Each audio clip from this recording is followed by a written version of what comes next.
Hi ಎಲ್ರಿಗೂ ನಮಸ್ಕಾರ. ನಾನು ನಿಮ್ಮ ಮೇಘ ಆತ್ರೇಯ. ಇವತ್ತಿನ ವಿಡಿಯೋಗೆ ಸ್ವಾಗತ. ನಾನಿವತ್ತು ರಿವ್ಯೂ ಮಾಡಕ್ಕೆ ಹೊರಟಿರೋ ಚಿತ್ರ ರಾನಿ. ಈಗಷ್ಟೇ ತೆರೆ ಕಂಡಿದೆ. ತುಂಬಾ ಒಳ್ಳೆ ರೆಸ್ಪಾನ್ಸ್ ಜೊತೆ ಮುನ್ನಡೀತಾ ಇದೆ. ಈ ಸಿನಿಮಾ ಹೇಗಿದೆ ಅಂತ ಇನ್ನೂ ಎಷ್ಟೊಂದು ಜನ ಕೇಳ್ತಾನೆ ಇದ್ದಾರೆ, ರಿವ್ಯೂಗಳನ್ನ ನೋಡ್ತಾನೆ ಇದ್ದಾರೆ. ಚಿತ್ರ ತೆರೆ ಕಂಡು ಇಷ್ಟು ದಿನ ಆದ್ರೂ ಇನ್ನೂ ರಿವ್ಯೂ ನಮ್ದಲ್ಲೇ ನಾವು ಹೋಗಲ್ಲಪ್ಪ ಅಂತ ಕೂತಿರೋರಿಗೆ ಈ ವಿಡಿಯೋ.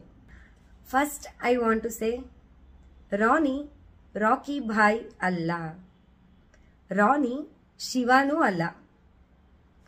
ರಾನಿ ಒಂದು ಹೈ ಬಜೆಟ್ ಅಲ್ಲಿ ಮಾಡಿರುವಂತಹ ಒಂದು ಒಳ್ಳೆ ಫ್ಯಾಮಿಲಿ ಚಿತ್ರ.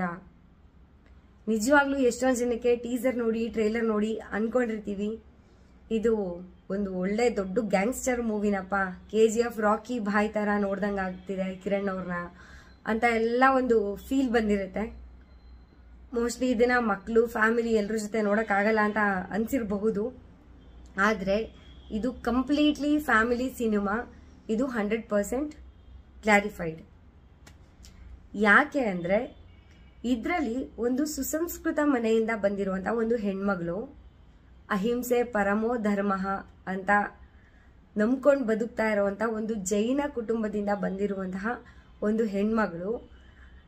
ಪೇಂಟಿಂಗ್ ತನ್ನ ಪ್ಯಾಷನ್ ಆಗಿರುತ್ತೆ, ಆರ್ಟೇ ತನ್ನ ಜೀವನ ಅಂತ ಹುಡುಗಿ ಒಂದು ಗ್ಯಾಂಗ್ಸ್ಟರ್ನ ಮೀಟ್ ಮಾಡಿ ಅಚಾನಕ್ ಆಗಿ ಲೈಫಲ್ಲಿ ಮೀಟ್ ಮಾಡಿದಾಗ ಹೇಗಿರುತ್ತೆ, ಅವನ ಜೊತೆ ಇವಳ ಕಾಂಬಿನೇಷನ್ ಹೇಗೆ ವರ್ಕ್ ಆಗ್ತಾ ಇರುತ್ತೆ, ಅದು ಪಾಸಿಟಿವ್ ಆಗಿರುತ್ತಾ ಅಥವಾ ನೆಗೆಟಿವ್ ಆಗಿರುತ್ತಾ, ಈ ಎಲ್ಲ ಅಂಶಗಳು ಹೋಗ್ತಾ ಹೋಗ್ತಾ ಹೋಗ್ತಾ ಬರ್ತಾ ಹೋಗುತ್ತೆ. ಕೆಲವೊಂದು ಮಿಸ್ಅಂಡರ್ಸ್ಟ್ಯಾಂಡಿಂಗ್ಸ್ ಇಂದ ಅವಳ ಜೀವನ ಏನೇನೆಲ್ಲ ತಿರುವು ಪಡ್ಕೊಳ್ಳುತ್ತೆ. ಹಾಗೆ ಅಹಿಂಸೆ ಪರಮೋ ಧರ್ಮ ಅಂತ ಬದುಕ್ತಿರುವಂತ ಕುಟುಂಬ ಅದು. ಅವಳು ಕೂಡ ಹಾಗೆ ಇರ್ತಾಳೆ. ಒಂದು ಇರುವೆ ಕೂಡ ಸಾಯಬಾರ್ದು ಅನ್ನೋದು ಅವಳ ಒಂದು ಮನಸ್ಥಿತಿ. ಅಷ್ಟು ಸೂಕ್ಷ್ಮ ಮನ್ಸಿರೋಳು. ಅವಳು ನೂರಾರು ಜನರನ್ನ ಸಾಯಿಸುವಂತ ಒಂದು ಗ್ಯಾಂಗ್ಸ್ಟರ್ ಜೊತೆ ಹೇಗೆ ಬದುಕ್ತಾಳೆ, ಅವಳ ಜೀವನ ಹೇಗಿರುತ್ತೆ, ಆಮೇಲೆ ಏನೇನೆಲ್ಲ ಆಗ್ತಾ ಹೋಗುತ್ತೆ ಅನ್ನೋದು ತುಂಬಾನೇ ಬ್ಯೂಟಿಫುಲ್ ಪಾರ್ಟ್. ಅವಳ ಕುಟುಂಬ, ಅವಳ ಪ್ಯಾಷನ್, ಅವಳ ಮುಂದಿನ ಜೀವನ ಅದೆಲ್ಲ ರೂಪುಗೊಳ್ಳೋದಕ್ಕೆ, ಒಂದು ಪ್ರಾಪರ್ ಆಗಿ ಆಗೋದಕ್ಕೆ ರಾನಿ ಏನೇನೆಲ್ಲ ಮಾಡ್ತಾನೆ, ಏನೇನೆಲ್ಲ ಕಾರಣ ಆಗ್ತಾನೆ ಅನ್ನೋದು ಕೂಡ ತುಂಬಾ ಮುಖ್ಯವಾದ ವಿಷಯ ಆಗುತ್ತೆ ಇಲ್ಲಿ. ಇವರಿಬ್ಬರು ನಡುವೆ ಇರುವಂತಹ ಈ ಎಲ್ಲಾ ಕಾಂಬಿನೇಷನ್ ಮೂಮೆಂಟ್ಸ್ ಕೂಡ ಮುಖದಲ್ಲಿ ಒಂದು ಮಂದಹಾಸ ತರುವಂತ ಮೂಮೆಂಟ್ಸ್ ಅಂತ ಹೇಳ್ಬೋದು. ಇನ್ನು ರಾನಿ ಅಂದ್ರೆ ಬೇಸಿಕಲಿ ರಾಘವ. ಅವನು ನಿಮ್ಮೆಲ್ಲರೂ ಥರನೇ ಜೀವನದಲ್ಲಿ ಒಂದು ಏನಾದ್ರೂ ಸಾಧನೆ ಮಾಡಬೇಕು, ಏನಾದ್ರೂ ಅಚೀವ್ ಮಾಡಬೇಕು ಅಂತ ಒಂದು ಕನ್ಸಿರೋಂತ ಹುಡುಗ. ಒಬ್ಬ ನಟನಾಗಿ ತಾನು ಬೆಳಿಬೇಕು, ಜೀವನನ ಹೇಗೆ ರೂಪಿಸ್ಕೋಬೇಕು ಅಂತಾನೆ ಎವ್ರಿ ಮಿನಿಟ್ ಯೋಚನೆ ಮಾಡ್ತಿರ್ತಾನೆ. ಅದಕ್ಕೆ ಬೇಕಾಗಿರುವಂತಹ ತಯಾರಿನಲ್ಲೇ ಇರ್ತಾನೆ ಅವನು. ಆ ತರ ಇರುವಾಗ ಅದಕ್ಕೆ ಪೂರಕವಾಗಿ ಒಂದು ಒಳ್ಳೆ ಅವಕಾಶನೂ ಸಿಗುತ್ತೆ ಜೀವನದಲ್ಲಿ ಅವನಿಗೆ. ಆ ಒಂದು ಒಳ್ಳೆ ದೊಡ್ಡ ಅವಕಾಶ ಸಿಕ್ಕಾಗ ಅವನ ಜೀವನದಲ್ಲಿ ಅದೇ ಟೈಮ್ಗೆ ಒಂದು ತಿರುವು ಕೂಡ ಬರುತ್ತೆ.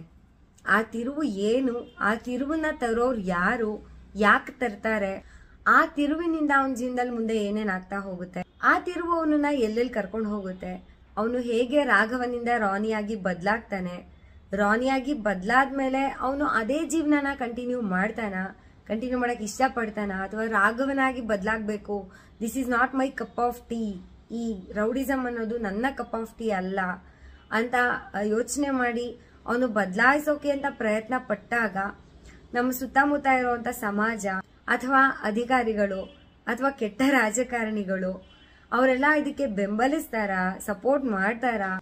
ಅವನ್ ಸುತ್ತಮುತ್ತ ಇರುವಂತಹ ಆ ಪ್ರಪಂಚ ಅವನ ಒಳ್ಳೆತನಕ್ಕೆ ಪೂರಕವಾಗಿ ನಿಲ್ಲುತ್ತಾ ಅಥವಾ ಉಲ್ಟಾನೇ ಮಾಡ್ತಾರ ಎಲ್ರು. ಇದು ಮುಂದಕ್ಕೆ ಹೋಗ್ತಾ ಹೋಗ್ತಾ ಹೋಗ್ತಾ ಸ್ವಲ್ಪ ರಿವೀಲ್ ಆಗ್ತಾ ಹೋಗುತ್ತೆ. ಫೈನಲ್ ಆಗಿ ರಾನಿಯಾಗಿ ಬದಲಾದ ರಾಘವ ಮತ್ತೆ ವಾಪಸ್ ರಾಘವನಾಗಿ ಬದಲಾಗೋಕೆ ಏನೇನೆಲ್ಲ ಮಾಡ್ತಾನೆ, ಅಷ್ಟೆಲ್ಲ ಮಾಡಿದ್ರು ಬದಲಾಗೋಕೆ ಸಾಧ್ಯ ಆಗತ್ತಾ ಇಲ್ವಾ, ಅವನ ಪ್ರೇಯಸಿ ಇದಕ್ಕೆಲ್ಲ ಯಾವ ರೀತಿ ಸ್ಪಂದಿಸಿರ್ತಾಳೆ ಅನ್ನೋದು ಈ ಸಿನಿಮಾದಲ್ಲಿ ಬರುವಂತಹ ಮೇಜರ್ ಪಾಯಿಂಟ್ಸ್, ರಿಯಲೈಸೇಷನ್ ಪಾಯಿಂಟ್ಸ್ ಅಂತ ಹೇಳ್ಬಹುದು. ಇನ್ನು ಈ ಸಿನಿಮಾದಲ್ಲಿ 3 ಜನ ಹೀರೋಯಿನ್ಸ್. ಪ್ರತಿಯೊಬ್ಬರಿಗೂ ಈಕ್ವಲ್ ಇಂಪಾರ್ಟೆನ್ಸ್ ಕೊಟ್ಟು ಅವರವರ ರೋಲ್ ನ ಎಷ್ಟು ಚಂದ ಮಾಡಬಹುದು ಅಷ್ಟು ಚೆನ್ನಾಗಿ ತೋರಿಸಿದ್ದಾರೆ ಡೈರೆಕ್ಟರ್. ರಾನಿ ಲೈಫ್ ಅಲ್ಲಿ ಬಂದ ಈ 3 ಜನ ಹೀರೋಯಿನ್ಸ್ ರಾನಿ ಲೈಫ್ ನಲ್ಲಿ ಪ್ಲೇ ಮಾಡೋ ಆ ಪಾತ್ರಗಳೇನು, ಹಾಗೆ ಇವ್ರ 3 ಜನ ಅವನ ಉನ್ನತಿಗೆ ಕಾರಣ ಆಗ್ತಾರ, ಹಾಗೆ ಅವನತಿಗೆ ಕಾರಣ ಆಗ್ತಾರ ಅನ್ನೋದು ತುಂಬಾ ಮುಖ್ಯವಾದ ವಿಷಯ. ಹಾಗೆ ಈ ಸಿನಿಮಾದಲ್ಲಿ ನೆಗೆಟಿವ್ ಶೇಡ್ ಅಲ್ಲಿ ಕಾಣಿಸ್ಕೊಂಡಿರುವಂತವ್ರು ಮುಖ್ಯವಾಗಿ 4 ಜನ. ರವಿಶಂಕರ್ ಅವರು, ಯಶ್ ಶೆಟ್ಟಿ ಅವರು, ಉಗ್ರ ಮಂಜು ಅವರು, ಹಾಗೆ ಅನಿಲ್ ಯಾದವ್ ಅವರು. ಈ 4 ಜನ ತಮ್ಮ ರೋಲ್ನ ತುಂಬಾನೇ ಅಚ್ಚುಕಟ್ಟಾಗಿ ನಿಭಾಯಿಸಿದ್ದಾರೆ ಅಂತಾನೆ ಹೇಳ್ಬಹುದು. ಯಾಕಂದ್ರೆ ಕುತ್ಕೊಂಡು ಸಿನಿಮಾ ನೋಡ್ಬೇಕಾದ್ರೆ ಒಂದೊಂದ್ಸರಿ ಇವ್ರಿಗೆ ಹೊಡಿಬೇಕಪ್ಪ ಅಂತ ಮನ್ಸಲ್ಲಿ ಬಂದ್ರೂ ಆಶ್ಚರ್ಯ ಪಡ್ಬೇಕಾಗಿಲ್ಲ. ಅಷ್ಟು ಚಂದವಾಗಿ ಅವರ ನೆಗೆಟಿವ್ ಶೇಡ್ನ ಅಷ್ಟೇ ರಾನಿ ಲೈಫಲ್ಲಿ ಬರುವಂತ ಪ್ರತಿಯೊಂದು ತಿರುವುಗಳಿಗೆ ಕಾರಣ ಆಗುವಂತಹ ಜನ ಅಂತ ಹೇಳ್ಬಹುದು. ಅದ್ರ ಜೊತೆಗೆ ಇನ್ನೊಂದು ಮೇಜರ್ ಕ್ಯಾರೆಕ್ಟರ್ ಇದೆ, ಒಂದು ಕೆಟ್ಟ ಪೊಲಿಟಿಷಿಯನ್. ಬಿ ಸುರೇಶ್ ಅವರು ಈ ರೋಲ್ನ ಮಾಡಿದ್ದಾರೆ. ಆಬ್ವಿಯಸ್ಲಿ ನಿಮಗೆ ಗೊತ್ತಿರುತ್ತೆ ಅವ್ರು ಎಂತಹ ಅದ್ಭುತ ಕಲಾವಿದ ಅಂತ. ಈ ರೋಲ್ನ ಕೂಡ ಅಷ್ಟೇ ಅಚ್ಚುಕಟ್ಟಾಗಿ ನಿಭಾಯಿಸಿದ್ದಾರೆ. ಪಕ್ಕಾ ಒಂದು ಪೊಲಿಟಿಷಿಯನ್ನೇ ಇವರು ಅಂತ ಫಿಕ್ಸ್ ಆಗ್ಬಿಡ್ತೀರಾ ನೀವೇ. ಅಷ್ಟು ನೈಜವಾಗಿದೆ ಅವರ ಪಾತ್ರ.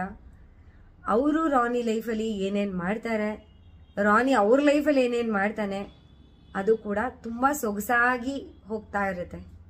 ಈ ಸಿನಿಮಾದಲ್ಲಿ ನಾನು ನೋಡ್ದಂಗೆ ನೆಗೆಟಿವ್ ಅಂತ ಹೇಳೋವಂಥ ಪಾಯಿಂಟ್ಸ್ ಏನೂ ಕಾಣಿಸಿಲ್ಲ ಇದುವರೆಗೂ. ಯಾಕಂದರೆ ಕ್ವಾಲಿಟಿ ಅಂತೂ ಅದ್ಭುತವಾಗಿದೆ. BGM ಕರೆಕ್ಟಾಗಿ ಆ ಸಿಚುವೇಶನ್ ಏನು ಬೇಕು, ಎಷ್ಟು ಬೇಕು ಅಷ್ಟೇ ಇದೆ. ಇನ್ನು ಡೈಲಾಗ್ಸ್ ಪ್ರತಿ ಕಡೆ ನಗ್ಸುತ್ತೆ, ಅಳಿಸುತ್ತೆ, ಎಮೋಷನಲ್ ಮಾಡುತ್ತೆ. ತುಂಬಾ ಆಯಾ ತಕ್ಕನಾಗಿ ಸೀನ್ಗೆ ಏನೇನು ಬೇಕು, ಎಷ್ಟು ಬೇಕು ಅಷ್ಟೇ ಇದೆ. ಅದಂತೂ ಪರ್ಫೆಕ್ಷನ್. ಇನ್ನು ಈ ಕಥೆಯ ಸ್ಪೆಷಾಲಿಟಿ ಬಂದರೆ, ನಾನು ಮೊದಲೇ ಹೇಳ್ದಾಗೆ ಒಂದು ಅಹಿಂಸೆಯೇ ಪರಮೋ ಧರ್ಮ ಅನ್ನೋ ಕಾನ್ಸೆಪ್ಟ್ ಇಟ್ಕೊಂಡು ಬದುಕ್ತಾ ಇರೋವಂಥ ಒಂದು ಹುಡುಗಿ ಒಂದು ಗ್ಯಾಂಗ್ಸ್ಟರ್ ಜೊತೆ ಬದುಕೋ ರೀತಿ ಅದು ತುಂಬಾ ಸ್ಪೆಷಲ್ ಆಗಿದೆ. ಆ್ಯಂಡ್ ಈ ಸಿನಿಮಾ ನಿಮಗೆ ಬೇರೆ ಯಾವುದೋ ಸಿನಿಮಾದಲ್ಲಿ ಈ ಸೀನ್ ನೋಡಿದ್ದೀನಲ್ಲ ಅಂತ ಎಲ್ಲೂ ಫೀಲ್ ಕೊಡಲ್ಲ. ಯಾಕಂದರೆ ಪ್ರತಿಯೊಂದು ಸೀನ್ ಕೂಡ ಯುನಿಕ್ ಆಗಿದೆ. ಈ ಕಥೆಗೆ ಹೇಗೆ ಬೇಕೋ ಹಾಗೆ ಕರೆಕ್ಟಾಗಿ ಕಂಪೋಸ್ ಆಗಿದೆ. ಹಾಗೆ ಇದರಲ್ಲಿ ಪ್ರತಿಯೊಂದು ಕ್ಯಾರೆಕ್ಟರ್ನ ಪ್ಲೇ ಮಾಡಿರೋರು ಕೂಡ ಕರೆಕ್ಟಾಗಿ ಮ್ಯಾಚ್ ಆಗ್ತಿದ್ದಾರೆ. ಅದಂತೂ ನಿಜ. ಪ್ರತಿಯೊಂದು ಪಾತ್ರದ ಆಯ್ಕೆ ತುಂಬಾನೇ ಅಚ್ಚುಕಟ್ಟಾಗಿದೆ. ಎಲ್ಲೂ ಕೂಡ ಸುಮ್ಮನೆ ಕರ್ಕೊಂಡು ಬಂದು ಕೂರಿಸಿದ್ದಾರೆ ಇವ್ರನ್ನ ಅಂತ ಫೀಲ್ ಕೊಡಲ್ಲ. ಆಮೇಲೆ ರಿಯಾಲಿಟಿ ಇದೆ. ಪ್ರತಿಯೊಬ್ಬರ ಜೀವನದಲ್ಲಿ ನಾವು ಪ್ಲಾನ್ ಮಾಡ್ತಾನೆ ಇರ್ತೀವಿ ಎವ್ರಿಡೇ. ನಾನು ಈ ಥರ ಏನೋ ಒಂದು ಮಾಡಬೇಕು ಜೀವನದಲ್ಲಿ, ಈ ಥರ ಮಾಡಬೇಕು, ಹೀಗಾಗತ್ತೆ ಜೀವನ ಅಂತ. ಒಂದು 25 ವರ್ಷಕ್ಕೆ ಪ್ರತಿಯೊಬ್ಬರು ಪ್ಲಾನ್ ಮಾಡಿರ್ತಾರೆ. ಮದುವೆ, ಮಕ್ಕಳು, ದುಡ್ಡು, ಬಿಸ್ನೆಸ್ಸು, ಕೆಲಸ, ಪ್ರಮೋಷನ್ ಅಂತ. ಆದರೆ ಎಷ್ಟೋ ಜನರ ಲೈಫಲ್ಲಿ ಅದು ಯಾವುದೂ ನಡೆಯಲ್ಲ. ಬೇರೆ ಬೇರೆ ಬೇರೆ ಏನೋ ಆಗ್ತಾ ಹೋಗುತ್ತೆ. ಈ ರಿಯಾಲಿಟಿ ಈ ಸಿನಿಮಾದಲ್ಲಿ ತುಂಬಾ ಚೆನ್ನಾಗಾಗಿದೆ ಅಂತ ಹೇಳ್ಬಹುದು. ಯಾಕಂದರೆ ನಾವೇನೇ ಸ್ಕ್ರಿಪ್ಟ್ ಬರ್ಕೊಂಡ್ರು ನಮ್ಮ ಜೀವನಕ್ಕೆ ಅಂತ ಮೇಲೊಬ್ಬ ಕುತ್ಕೊಂಡು ಅವನದೇ ಒಂದು ಸ್ಕ್ರಿಪ್ಟ್ ಬರಿತಾ ಇರ್ತಾನೆ ನಮಗೋಸ್ಕರ ಅಂತ. ಆ ಸ್ಕ್ರಿಪ್ಟೇ ವರ್ಕ್ ಆಗೋದು ಎಂಡ್ ಆಫ್ ದ ಡೇ. ಆ ಸ್ಕ್ರಿಪ್ಟ್ ಹೇಗೆ ವರ್ಕ್ ಆಗಿದೆ ರಾಣಿ ಜೀವನದಲ್ಲಿ ಅಂತ ತುಂಬಾ ಅದ್ಭುತವಾಗಿದೆ. ಆ್ಯಂಡ್ ಫಸ್ಟ್ ಹಾಫಲ್ಲಿ ಪ್ರೇಕ್ಷಕರಿಗೆ ಒಂದಷ್ಟು ಗೊಂದಲಗಳು ಬರುತ್ತೆ. ಯಾಕಂದರೆ ನಾನು ಹೇಳಿದ್ನಲ್ಲ, ಇದರಲ್ಲಿ 2 ಶೇಡ್ ಇದೆ ಕಿರಣ್ ಅವ್ರದ್ದು, ರಾಣಿ ಹಾಗೆ ರಾಘವ್ ಅಂತ. ಅಲ್ಲಿ ಬರೋ ನಮಗೆ ಪ್ರೇಕ್ಷಕರಾಗಿ ನಮಗೆ ಬರೋ ಪ್ರತಿಯೊಂದು ಗೊಂದಲನ ಒಬ್ಬ ಪ್ರೇಕ್ಷಕನ ಮುಖಾಂತರವೇ ಸಾಲ್ವ್ ಮಾಡ್ತಾ ಹೋಗಿದ್ದಾರೆ. ಪ್ರತಿ ಹಂತದಲ್ಲೂ ನಮಗೇನು ಡೌಟ್ಸ್ ಬರ್ತಾ ಇರುತ್ತೆ ಕುತ್ಕೊಂಡು ಸಿನಿಮಾ ನೋಡ್ತಾ, ಆ ಪ್ರತಿ ಡೌಟ್ನ ಅಲ್ಲಿ ಸ್ಕ್ರೀನ್ ಮೇಲಿರೋವಂಥ ಒಬ್ಬ ಪ್ರೇಕ್ಷಕ ನಮಗೆ ಅದನ್ನ ಸಾಲ್ವ್ ಮಾಡ್ತಾ ಹೋಗ್ತಾನೆ. ಅದು ತುಂಬಾನೇ ಚೆನ್ನಾಗಿ ಬಂದಿದೆ ನರೇಷನ್. ಕೆಲವೊಂದು ಸೀರಿಯಸ್ ಸಿಚುವೇಶನ್ ಅಲ್ಲಿ ಕೂಡ ನಮಗೆ ನಗು ತರಿಸುವಂತಹ ಒಳ್ಳೆ ಕಂಪೋಸಿಷನ್ ಇದೆ ಅದು. ಇನ್ನು ನಾಯಕ ನಟ ಕಿರಣ್ ಅವರ ಆಕ್ಟಿಂಗ್ ಬಗ್ಗೆ ಹೇಳ್ಬೇಕಂದ್ರೆ ಎಕ್ಸ್ಟ್ರಾ ಏನು ಎಕ್ಸ್ಪ್ಲೈನ್ ಮಾಡಬೇಕಾಗಿಲ್ಲ. ಬಿಕಾಸ್ ಈಗ ಆಲ್ರೆಡಿ ನೀವು ತುಂಬಾ ಕಡೆ ನೋಡಿರ್ತೀರಾ ಅವ್ರ ಆಕ್ಟಿಂಗ್ ಏನಂತ. ಕನ್ನಡತಿ ಸೀರಿಯಲ್ ನೋಡಿ ಮೆಚ್ಕೊಂಡಿರ್ತೀರಾ. ಅಲ್ಲಿ ತುಂಬಾನೇ ಸಾಫ್ಟ್ ಆಗಿರುವಂತ ಒಂದು ಫ್ಯಾಮಿಲಿ ಮ್ಯಾನ್, ಒಂದು ಲವರ್ ಬಾಯ್ ಅಥವಾ ಒಂದು ತುಂಬಾ ಸೂಕ್ಷ್ಮ ಮನಸ್ಸಿನ ಒಂದು ಹುಡುಗ ಆ ಥರ ಇರುತ್ತೆ. ಆದರೆ ಈ ಸಿನಿಮಾದಲ್ಲಿ ಅವರು 2 ಶೇಡ್ನ ಪ್ಲೇ ಮಾಡಿದ್ದಾರೆ. ಒಂದು ನಾನು ಹೇಳ್ದಂಗೆ ರಾಘವ, ಅದು ನಾರ್ಮಲ್ ಆಗಿ ಒಂದು ಹುಡುಗ ಹೇಗಿರ್ತಾನೆ, ಒಂದು ಒಳ್ಳೆ ಗುಣ ಇರೋವಂಥ, ಒಂದು ತುಂಬ ಚೆನ್ನಾಗಿರೋವಂಥ ನಮ್ಮ ಪಕ್ಕದ ಮನೆ ಹುಡುಗನ ಥರ ಫೀಲಿಂಗು. ಅದೇ ಇನ್ನೊಂದು ಶೇಡ್ ರಾಣಿ, ಅದನ್ನ ಟ್ರೈಲರಲ್ಲಿ ಆಲ್ರೆಡಿ ನೋಡಿರ್ತೀರಾ. ಎಷ್ಟು ಚೆನ್ನಾಗಿ ಸೂಟ್ ಆಗಿದೆ ಕಿರಣ್ ಅವ್ರಿಗೆ ಅಂತ ಅಂದ್ರೆ ಅದು ಪ್ರತಿಯೊಬ್ಬರಿಗೂ ಆಶ್ಚರ್ಯ ಆಗಿರುತ್ತೆ ಫಸ್ಟ್ ನೋಡ್ಬೇಕಾದ್ರೆ, ಕಿರಣ್ ಅವರ ಇದು ಅಂತ. ನಿಜವಾಗ್ಲೂ ಅದು ಕಿರಣ್ ಅವರೇ. ಯಾಕಂದ್ರೆ ಅಷ್ಟು ನೀಟಾಗಿ ಆ 2 ಕ್ಯಾರೆಕ್ಟರ್ಗಳನ್ನ ಬ್ಯಾಲೆನ್ಸ್ ಮಾಡಿದ್ದಾರೆ. ಇನ್ನೂ ಒಂದು ಹೇಳ್ಬೇಕಂತ ಅಂದ್ರೆ ನನಗೆ ಪರ್ಸನಲ್ ಆಗಿ ಅನ್ಸಿದ್ದು, ಆ ರಾಘವ ಶೇಡ್ಗಿಂತ ರಾಣಿ ಶೇಡಲ್ಲಿ ಅವ್ರು ಕಾಣಿಸ್ಕೊಂಡಿರೋ ರೀತಿ, ಆ ಮ್ಯಾನರಿಸಮ್, ಆ ಹೇರ್ ಸ್ಟೈಲ್ ಮತ್ತೆ ಆ ಕಾಸ್ಟ್ಯೂಮ್ನ ಕ್ಯಾರಿ ಮಾಡಿರೋ ರೀತಿ, ಡೈಲಾಗ್ ಡೆಲಿವರಿ, ಆ ರಫ್ನೆಸ್ ಎಲ್ಲದೂ ಕೂಡ ಹೆವಿ ವರ್ಕೌಟ್ ಮಾಡಿದ್ದಾರೆ ಅದಕ್ಕೆ ಅಂತ ಅನ್ಸುತ್ತೆ. ಡೈಲಾಗ್ಗಳಿಗಾಗ್ಲಿ ಅಥವಾ ಆ ರಗಡ್ನೆಸ್ ಕಾಣಿಸ್ಬೇಕು, ಆ ಕ್ಯೂಟ್ ಫೇಸ್ ಅಲ್ಲಿ ಆ ರಗಡ್ನೆಸ್ ಕಾಣಿಸ್ಬೇಕಂದ್ರೆ ಅದಕ್ಕೆ ಎಷ್ಟು ಹೋಮ್ ವರ್ಕ್ ಮಾಡ್ಕೊಂಡಿರ್ತಾರೆ ಅಂತ ಅದು ನೀಟಾಗಿ ಗೊತ್ತಾಗ್ತಾ ಇದೆ. ತುಂಬಾನೇ ಚೆನ್ನಾಗಿ ಮಾಡಿದ್ದಾರೆ ಅಂತ ಹೇಳ್ಬೋದು. ಸೊ ಇದರಲ್ಲಿ ಕನ್ನಡಕ್ಕೆ ಒಬ್ಬ ಫ್ಯಾಮಿಲಿ ಹೀರೋನೂ ಸಿಕ್ಕದ, ಕನ್ನಡಕ್ಕೆ ಇನ್ನೊಬ್ಬ ಮಾಸ್ ಹೀರೋನು ಸಿಕ್ದ ಅನ್ನೋ ಮಾತುಗಳು ಎಲ್ಲಾ ಕಡೆ ಕೇಳಿ ಬರ್ತಿದೆ. ನನಗೂ ಕೂಡ ಎಲ್ಲೋ ಒಂದ್ ಕಡೆ ಅದು ತುಂಬಾನೇ ನಿಜ ಅಂತ ಅನಿಸ್ತು. ನಿಜವಾಗ್ಲೂ ಕನ್ನಡಕ್ಕೆ ಇನ್ನೊಬ್ಬ ಮಾಸ್ ಹೀರೋ ಸಿಕ್ಕಿದಾನೆ ಅಂತ ಹೇಳ್ಬಹುದು. ಆಮೇಲೆ ರಾಘವ್ ಒಬ್ಬ ನಟನಾಗಿ ಗುರ್ತಿಸ್ಕೋಬೇಕು, ಒಬ್ಬ ನಟನಾಗಿ ಬೆಳಿಬೇಕು ಅಂತ ಇಂಡಸ್ಟ್ರಿಗೆ ಬರೋ ಅಂತ ಪಾತ್ರ ಮಾಡಿರೋದ್ರಿಂದ, ರಿಯಲ್ ಲೈಫ್ಗೆ ಹತ್ರವಾಗಿರೋ ಪಾತ್ರನೇ ಆಗಿರೋದ್ರಿಂದ ತುಂಬಾನೇ ನ್ಯಾಚುರಲ್ ಆಕ್ಟಿಂಗ್ ಇದೆ. ಹಾಗೆ ಇದರಲ್ಲಿ ಒಂದು ಆಡಿಷನ್ ಸೀನ್ ಬರುತ್ತೆ, ಇದೊಂದು ನಾನು ರಿವೀಲ್ ಮಾಡಬಹುದು ಅಂತ ಅನ್ಕೊಂಡಿದ್ದೀನಿ. ಆ ಆಡಿಷನ್ ಸೀನಲ್ಲಿ ಒಂದು ಟಾಸ್ಕ್ ಕೊಡ್ತಾರೆ. ಒಂದು ಕಣ್ಣಿಂದ ಫಸ್ಟು ಒಂದು ಡ್ರಾಪ್ ನೀರು ಬರಬೇಕು, ಇನ್ನೊಂದು ಕಣ್ಣಿಂದ ಆಮೇಲೆ ಈ ಡ್ರಾಪ್ ಬಿದ್ಮೇಲೆ ಈ ಕಣ್ಣಿಂದ ನೀರು ಬರಬೇಕು ಅಂತ. ಅದನ್ನ ಎಷ್ಟು ಚೆನ್ನಾಗಿ, ಎಷ್ಟು ನೈಜವಾಗಿ, ಎಷ್ಟು ಅದ್ಭುತವಾಗಿ ಅಭಿನಯಿಸಿದ್ದಾರೆ ಅಂದ್ರೆ ಕಿರಣ್ ಅವರ ಆಕ್ಟಿಂಗ್ ಸ್ಕಿಲ್ಸ್ ಅದು ಒಂದು ಸೀನಿಂದ ಆರಾಮಾಗಿ ಗೊತ್ತಾಗುತ್ತೆ. ನಿಜವಾಗ್ಲೂ ಒಬ್ಬ ಅದ್ಭುತ ನಾಯಕ ಅನ್ನೋದಕ್ಕಿಂತ ಹೆಚ್ಚಾಗಿ ಒಬ್ಬ ಅದ್ಭುತ ನಟ ಕಿರಣ್ ಅವರು ಒಳಗಡೆ ಇದ್ದಾರೆ ಅಂತ ಹೇಳ್ಬಹುದು. ಇನ್ನು ದಿನನಿತ್ಯ ನಾವು ಕೆಲವೊಂದಷ್ಟು ಕೇಸ್ಗಳಲ್ಲಿ ನೋಡುವಂತಹ ಸಾಮಾನ್ಯವಾಗಿರುವಂತಹ ಅನ್ಯಾಯಗಳು, ಅಂದ್ರೆ ನಮ್ಮ ಕಾನೂನು ವ್ಯವಸ್ಥೆಯಲ್ಲಿರುವಂತಹ ಲೂಪ್ ಹೋಲ್ಗಳು, ನಮ್ಮ ಅಧಿಕಾರಿಗಳು, ಪೊಲೀಸ್ ಆಗಿರಬಹುದು ಅಥವಾ ಬೇರೆ ರಾಜಕಾರಣಿಗಳಾಗಿರಬಹುದು, ರಾಜಕಾರಣಿಗಳು ಅಥವಾ ಶ್ರೀಮಂತರು ಮಕ್ಕಳು ಏನು ಇಲ್ಲದೆ ಇಂಡಸ್ಟ್ರಿಗೆ ಬಂದಿರ್ತಾರಲ್ಲ ಅಂಥವ್ರನ್ನ ಹೇಗೆ ಟ್ರೀಟ್ ಮಾಡ್ತಾರೆ, ಹೇಗೆ ಮಿಸ್ಯೂಸ್ ಮಾಡ್ಕೊಳ್ತಾರೆ ಅನ್ನೋ ತರ ಎಲ್ಲ ಒಂದಷ್ಟು ದಿನನಿತ್ಯ ಜೀವನದಲ್ಲಿ ಕೆಲವರಿಗೆ ಎಕ್ಸ್ಪೀರಿಯನ್ಸ್ ಆಗಿರುತ್ತೆ. ಆ ಒಂದಷ್ಟು ಪಾಯಿಂಟ್ಸ್ನ ಕ್ಯಾರಿ ಮಾಡಿರೋ ರೀತಿ ನಿಜವಾಗ್ಲೂ ಮನ್ಸು ಮುಟ್ಟುತ್ತೆ. ಹಾಗೆ ನಾನು ಹೇಳ್ದಾಗೆ ಎಷ್ಟೊಂದು ಜನಕ್ಕೆ ಒಳಗಡೆಯಿಂದ ಆ ಕೋಪ ಅನ್ನೋದು ಬರುತ್ತೆ ಆ ಸೀನ್ಗಳನ್ನ ನೋಡಿದಾಗ. ಯಾಕಂದ್ರೆ ಇಂಡಸ್ಟ್ರಿಯಲ್ಲಿ ಇರೋರ್ಗಂತೂ ಈ ಸಿನಿಮಾ ತುಂಬಾನೇ ಚೆನ್ನಾಗಿ ಕನೆಕ್ಟ್ ಆಗುತ್ತೆ. ಒಬ್ಬ ಆಂಬಿಷಿಯಸ್ ಡೈರೆಕ್ಟರ್ ಆಗಿರ್ಬೋದು, ಒಬ್ಬ ಆಂಬಿಷಿಯಸ್ ನಟ ಆಗಿರಬಹುದು, ತನ್ನ ಜೀವನದಲ್ಲಿ ಪ್ರೊಡ್ಯೂಸರ್ ಸಿಗೋ ಟೈಮಿಂದ ಹಿಡಿದು ಅದಕ್ಕೆ ಮುಂಚೆ ಸ್ಕ್ರಿಪ್ಟು ಬರೀತಿರ್ತಾನಲ್ಲ ಕೂತ್ಕೊಂಡು ಮನೇಲಿ ಎಲ್ಲೋ ಒಂದು ತನ್ನ ಕಲ್ಪನೆಯಲ್ಲಿ ತಾನು ಆ ಟೈಮಿಂದ ಆಗಿರಬಹುದು, ಆ ಪ್ರತಿಯೊಂದು ಕ್ಷಣಗಳಲ್ಲಿ ಅವನು ಫೇಸ್ ಮಾಡುವಂತಹ ಪ್ರತಿ ಚಾಲೆಂಜಸ್ ಇಲ್ಲಿ ಕಾಣ್ತಾ ಹೋಗುತ್ತೆ ಹಂತ ಹಂತವಾಗಿ. ಅದನ್ನ ಹೇಗೆ ಓವರ್ಕಮ್ ಮಾಡ್ತಾರೆ ಅಥವಾ ಮಾಡೋಕ್ಕಾಗತ್ತೆ ಮಾಡೋಕ್ಕಾಗಲ್ಲ ಅನ್ನೋದು ಕೂಡ ತುಂಬಾ ಚೆನ್ನಾಗಿದೆ ಆ ಪ್ರೋಸೆಸ್.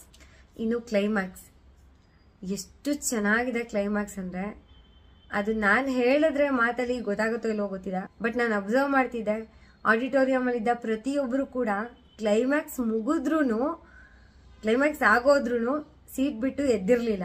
ನನ್ನನ್ನು ಕೂಡ ಆ ಕ್ಲೈಮ್ಯಾಕ್ಸ್ ಚೇರ್ ಮೇಲೆ ಕಟ್ ಹಾಕ್ಬಿಟ್ಟಿತ್ತು. ನಾನು ಇನ್ನೂ ಏನೋ ಬರಬಹುದಾ ಅನ್ನೋ ಆಶಾಭಾವನೆಯಲ್ಲಿ ಸ್ಕ್ರೀನ್ನೇ ನೋಡೋ ತರ ಮಾಡ್ತಾ ಇತ್ತು. ಹಾಗೆ ಪ್ರತಿಯೊಬ್ರು ಕಣ್ಣಲ್ಲೂ ಲಿಟ್ರಲಿ ಕ್ಲೈಮ್ಯಾಕ್ಸ್ ಅಲ್ಲಿ ಕಣ್ಣೀರಂತೂ ತರಿಸುತ್ತೆ. ಇದಂತೂ 100%. ಆಲ್ರೆಡಿ ಈ ರೆಸ್ಪಾನ್ಸ್ ಎಲ್ಲಾ ಕಡೆ ಸಿನಿಮಾ ನೋಡೋದ್ರಿಂದ ಸಿಕ್ಕಿದೆ, ಸೆಲ್ಫ್ ಎಕ್ಸ್ಪೀರಿಯನ್ಸ್ ಕೂಡ ಆಗಿದೆ. ಹಾಗಾಗಿ ಹೇಳ್ತಾ ಇದ್ದೀನಿ, ನಿಜವಾಗ್ಲೂ ಹೇಳ್ತೀನಿ, ಎಷ್ಟು ಮಟ್ಟಿಗೆ ಮಾಸ್ ಡೈಲಾಗ್ಸ್, ಫೈಟಿಂಗ್ ಆ ಥರ ಎಲ್ಲ ಇದೆಯೋ, ಆಮೇಲೆ ಅದ್ಭುತವಾದ ಹಾಡುಗಳೆಲ್ಲ ಇದೆಯೋ, ಅಷ್ಟೇ ಅದ್ಭುತವಾಗಿ ಈ ಭಾವನಾತ್ಮಕ ವಿಷಯಗಳು, ಆಮೇಲೆ ಹೆಣ್ಮಕ್ಳು ಬಗ್ಗೆ ಇರಬೇಕಾಗಿರುವಂತ ಕೆಲವೊಂದು ಸೂಕ್ಷ್ಮ ವಿಷಯಗಳು, ಒಂದು ಫ್ಯಾಮಿಲಿ ಎನ್ವಿರಾನ್ಮೆಂಟ್ ಇಂದ ಬಂದಿರ್ತೀವಿ, ಆದ್ರೆ ಹೊರಗಡೆ ಪ್ರಪಂಚ ಹೇಗಿರುತ್ತೆ ಅಂತ ನಮಗ್ ಗೊತ್ತಿರಲ್ಲ. ಆ ತರ ಸಿಚುವೇಶನ್ಸ್ ಬಂದಾಗ ಹೇಗೆ ಲೈಫ್ ಟರ್ನಿಂಗ್ ಪಾಯಿಂಟ್ ತಗೊಳುತ್ತೆ ಅನ್ನೋ ಪ್ರತಿಯೊಂದು ಚಿಕ್ಕ ಚಿಕ್ಕ ಸೂಕ್ಷ್ಮ ವಿಚಾರಗಳನ್ನ ನೀಟಾಗಿ ತೆರೆದಿಟ್ಟಿದ್ದಾರೆ. ಇದೆಲ್ಲ ಇದೆ ಅಂತ ಅನ್ಬಿಟ್ಟು ನಿಜವಾಗ್ಲೂ ಏನೋ ಬೇರೆ ತರ ಸಿನಿಮಾ, ಇದು ಬೋರ್ ಹೊಡೆದ್ ಬಿಡುತ್ತೆ, ತುಂಬಾ ಸೀರಿಯಸ್ ಸಿನಿಮಾ ಅಂತಾನೂ ಅಲ್ಲ. ಒಂದು ಒಳ್ಳೆ ಕಾಮಿಡಿ ಇದ್ದು ನಗ್ಸೋ ಅಂತ ಒಂದಷ್ಟು ಒಳ್ಳೆ ಪಾಯಿಂಟ್ಸ್ ಇದ್ದು ಅರ್ಥ ಮಾಡ್ಕೊಳ್ಳೋ ಅಂತ. ಹಾಗೆ ಕಿರಣ್ ಅವರು ಈ ಮುಂಚೆ ಹೇಗೆ ಮೋಟಿವೇಶನ್ಸ್ ಅಥವಾ ಒಂದು ಸ್ಫೂರ್ತಿದಾಯಕ ಮಾತುಗಳನ್ನ ಆಡ್ಕೊಂಡು ಇನ್ಸ್ಟಾಗ್ರಾಮ್ ಅಲ್ಲೆಲ್ಲ ನಮ್ಗೆ ತುಂಬಾ ಹತ್ರ ಆಗ್ಬಿಟ್ಟಿದ್ರು, ಅದೇ ತರ ಕೆಲವೊಂದು ಕಡೆ ತುಂಬಾ ಸೂಕ್ಷ್ಮವಾಗಿರೋಂಥ ಡೈಲಾಗ್ಸ್ ಇದೆ. ಅಂದ್ರೆ ಅದನ್ನ 2 ಸರಿ ಕೇಳಿಸ್ಕೋಬೇಕು, ಅರ್ಥ ಮಾಡ್ಕೋಬೇಕಂತ ಅಂದ್ರೆ ಅಷ್ಟು ಸೂಕ್ಷ್ಮವಾಗಿರುವಂತ, ಜೀವನಕ್ಕೆ ಬೇಕಾಗಿರುವಂತ ಡೈಲಾಗ್ಸ್ ಕೂಡ ಇದೆ. ಇಷ್ಟೆಲ್ಲ ಇರೋಂತ ಒಂದು ಒಳ್ಳೆ ಚಿತ್ರ, ಹೈ ಬಜೆಟ್ ಅಲ್ಲಿ ಬಂದಿರೋ ಫ್ಯಾಮಿಲಿ ಸಿನಿಮಾ, ಮತ್ತೆ ಹೇಳ್ತಿದ್ದೀನಿ, ಹೈ ಬಜೆಟ್ ಅಲ್ಲಿ ಬಂದಿರೋ ಫ್ಯಾಮಿಲಿ ಸಿನಿಮಾ ನಿಜವಾಗ್ಲೂ ಮಿಸ್ ಮಾಡ್ಕೋಬೇಡಿ. ಟ್ರೈಲರ್ ಅಥವಾ ಟೀಸರ್ ನೋಡಿ ಮಕ್ಳನ್ನ ಕರ್ಕೊಂಡು ಹೋಗಕ್ಕಾಗಲ್ಲ, ಫ್ಯಾಮಿಲಿನ ಕರ್ಕೊಂಡು ಹೋಗಕ್ಕಾಗಲ್ಲ ಅಂತ ಅನ್ಸೋಷ್ಟು ಅತಿರೇಕದ ಫೈಟ್ಸು, ಅತಿರೇಕದ ಬ್ಲಡ್ ಆ ತರ ಎಲ್ಲ ಏನೂ ಇಲ್ಲ. ಎಲ್ಲರೂ ನೋಡಬಹುದಾಗಿರುವಂತ ಸಿನಿಮಾ, ಎಲ್ರಿಗೂ ಹತ್ರ ಆಗುವಂತ ಸಿನಿಮಾ. ಎಲ್ರಿಗೂ ಖುಷಿ ಕೊಡೋವಂಥ ಸಿನಿಮಾ ಅಂತ ಕೂಡ ಹೇಳ್ಬೋದು. ಇದು ನನ್ನ ಓವರ್ ಆಲ್ ರಿವ್ಯೂ ಆಗಿತ್ತು. ಇದು ನನ್ನ ಪರ್ಸನಲ್ ವೈಯಕ್ತಿಕ ಅಭಿಪ್ರಾಯ. ಹಾಗೆ ನನ್ನ ಜೊತೆ ಅವತ್ತು ಆಡಿಟೋರಿಯಂ ಅಲ್ಲಿ ಯಾರ್ಯಾರು ಕುತ್ಕೊಂಡು ಸಿನಿಮಾ ನೋಡಿದ್ರು ಅವರ ಅಭಿಪ್ರಾಯ ಕೂಡ ಅಂತ ಹೇಳ್ತಾ ಇಲ್ಲಿಗೆ ಈ ರಿವ್ಯೂ ವಿಡಿಯೋನ ಮುಗಿಸ್ತಾ ಇದ್ದೀನಿ. ನಿಮಗೆ ಈ ರಿವ್ಯೂ ಇಷ್ಟ ಆಗಿದ್ರೆ ಮೊದಲು ಹೋಗಿ ಸಿನಿಮಾ ನೋಡಿ, ಆಮೇಲೆ ನನ್ನ ಚಾನಲ್ಗೆ ಸಬ್ಸ್ಕ್ರೈಬ್ ಮಾಡ್ಕೊಳ್ಳೋದನ್ನ ಮರಿಬೇಡಿ. ಹೀಗೆ ಸಪೋರ್ಟ್ ಮಾಡ್ತಾ ಇರಿ. ನಿಮ್ಮೆಲ್ಲರ ಬೆಂಬಲ ನನ್ನ ಮೇಲೆ ಹಾಗೆ ನನ್ನ ಚಾನೆಲ್ ಮೇಲೆ, ಮೋರೋವರ್ ಕನ್ನಡ ಸಿನಿಮಾಗಳ ಮೇಲೆ ಹೀಗೆ ಇರಲಿ ಅಂತ ಕೇಳ್ಕೊಳ್ತಾ ಧನ್ಯವಾದಗಳು ವಿಡಿಯೋ ನೋಡೋದಕ್ಕೆ. ನಮಸ್ಕಾರ.